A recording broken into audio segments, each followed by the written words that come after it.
guy staring through my window.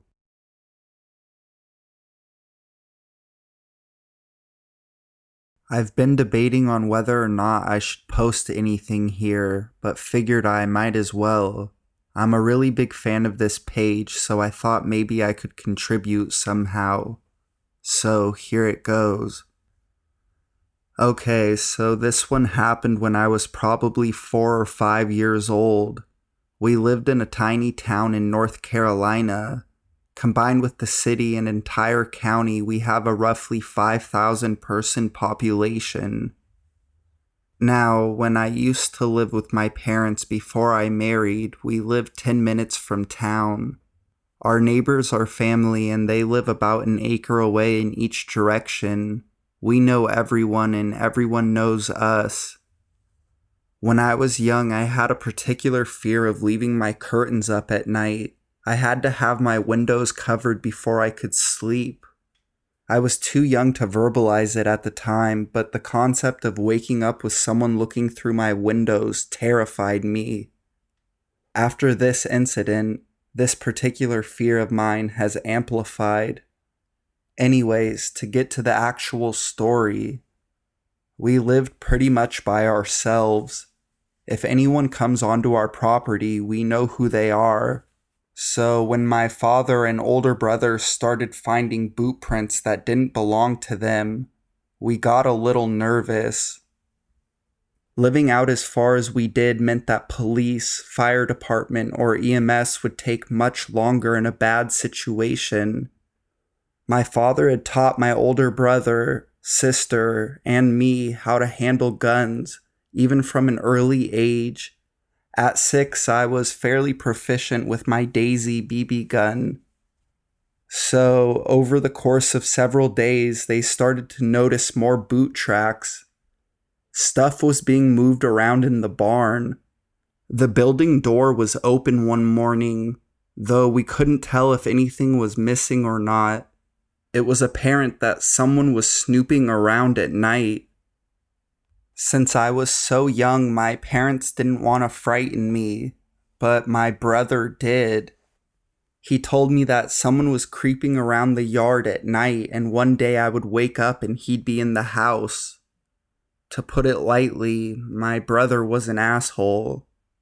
My brother always made fun of the fact that I would not sleep with my windows uncovered.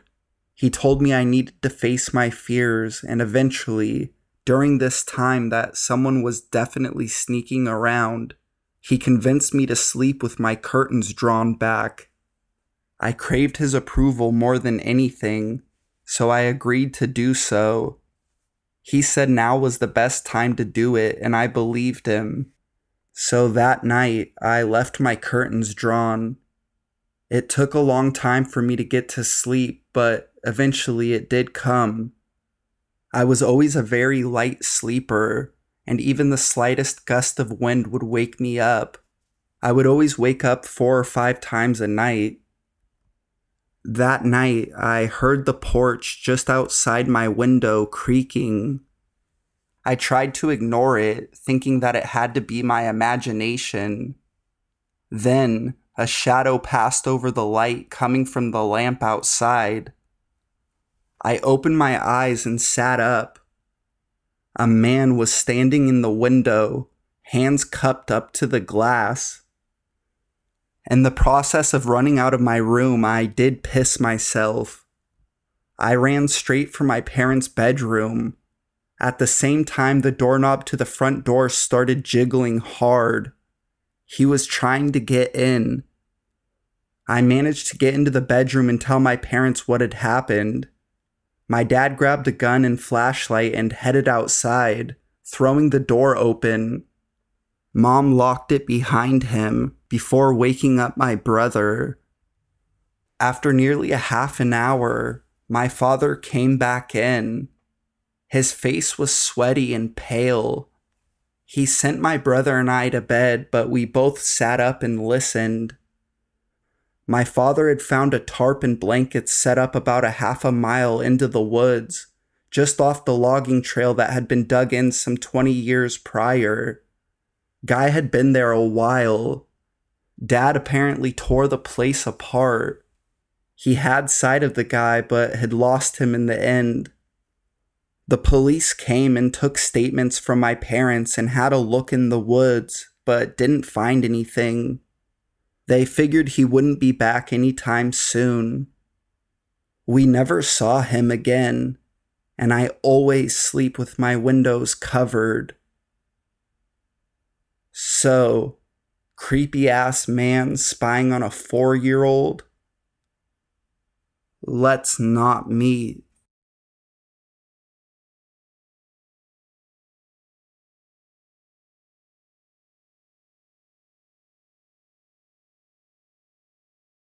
Bum in the backyard.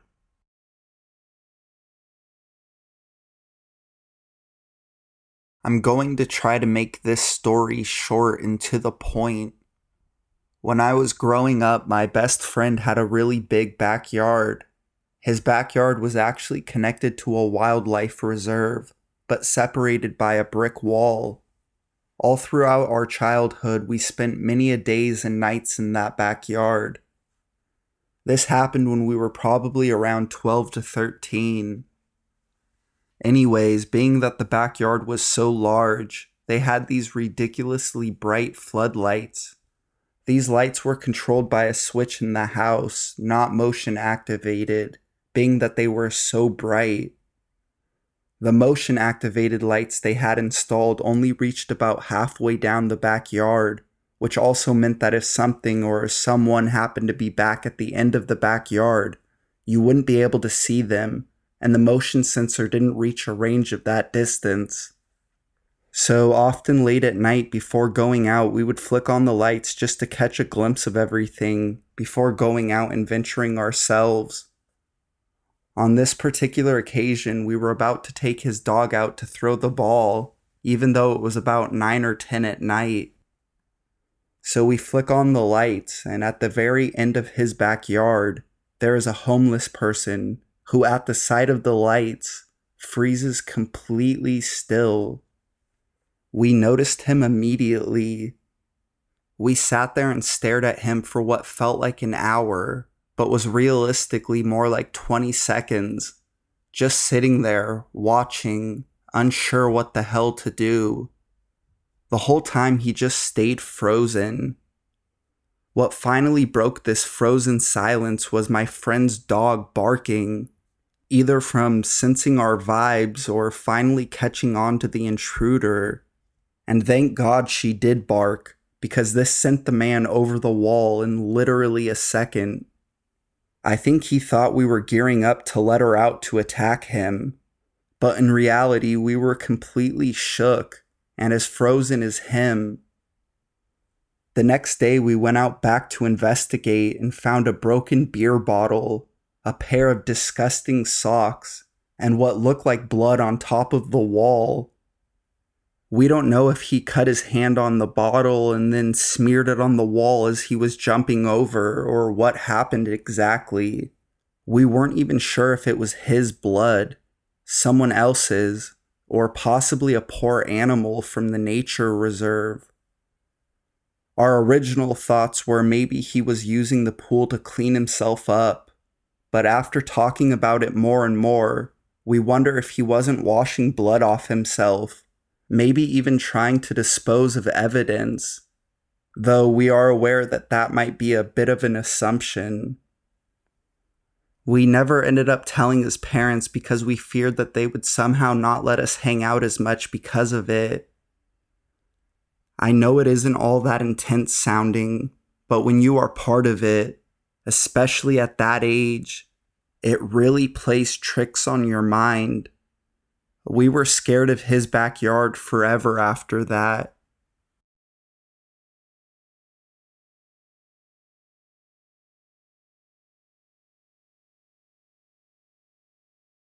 I may have pissed off a crazy guy with a shotgun who then almost killed a lot of people.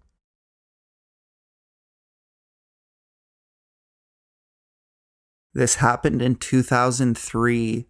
I was 8 years old at the time, but I remember most of what happened due to the fact that what happened was crazy.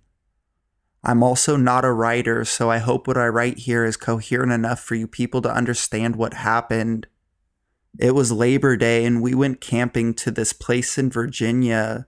My dad invited his friend and his wife. These people are the grandparents of my best friend.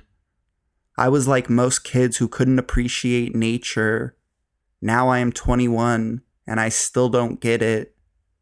There was an arcade/bathroom station in the campground, and I would bike there to play games all day. It was about a 10-second bike ride from our tent, so my dad let me go by myself. The path to the arcade was a gravelly type of hill, with a lot of small rocks. So I try to go up the hill and my back tire loses friction, I guess, and I lose control, and the bike fishtails to the right. I panic because I'm only 8 and have no bicycle skills, and I end up crashing into a white van. The right bumper had a huge black scuff mark. I don't see the owner of the car anywhere, so I pick up my bike and evaporate out of there. We were only at the campground for about 3 days. I don't remember which day I hit the car, but it wasn't the last day. On the last day of the trip, we were packing up our stuff in the car to go home. I didn't help at all because I was in the car drawing with my new Crayola Twistables. I remember that they were Twistables and I know exactly what I was drawing. It was butterflies because earlier that week in school they taught us how to draw them. You make a snowman and then you put 2 3s on both sides of the snowman, and that's a butterfly. I'm drawing the butterfly when all of a sudden I hear the loudest noise of all time. Sounded like a firecracker blew up right behind us. I get out of the car and I'm running towards the sound when I see my dad's best friend running full sprint with a bloody stump of a foot.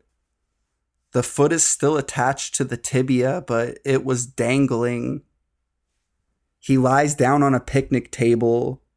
There is blood everywhere. It was dark red and thick like syrup and had a lot of bubbles. At this point, there is a circle of people surrounding Bob. I hear a crack and look to my left, and I see this huge black guy, fat and has glasses. He cracks his gun in half and 2 slugs or bullets fly out. He turns around and walks towards the white van. He walks right by the black scuff mark, pulls open the door. The only thing that I could see were boxes and boxes of ammunition. He grabs a box out and puts 2 more slugs or bullets in, and he reloads his gun and just stares at everyone. It's pretty selfish, but the only thing I could think of was I hope this isn't my fault. I crashed my bike into this guy's car and now he has shot our friend. It seems like I started this. I remember the black guy yelled to everyone, "Don't ever ask me where I'm from." I don't know if that makes any sense. My dad makes a full-on sprint towards the guy, and my mom had to yell, "He has a gun," before my dad got snapped back into his senses. My dad stopped and stared at the shooter, and the shooter stared back. My dad takes off his shirt and goes back to Bob. He takes his shirt and puts it on Bob's bleeding foot. I don't think my dad knew what he was doing. I remember everybody is retching and gagging because of the smell, but nobody is really moving. We are all waiting for something to happen. That's where my memory ends. There were 2 off-duty cops who saw the whole thing and subdued the perp. Bob ended up losing his foot and he got a bunch of money from the bad guy, I think. The bad guy ended up being declared insane. I do remember seeing him in the cop car and the car was rocking back and forth. I'm pretty sure that guy shot Bob for no reason, but maybe it was because I wrecked his bumper.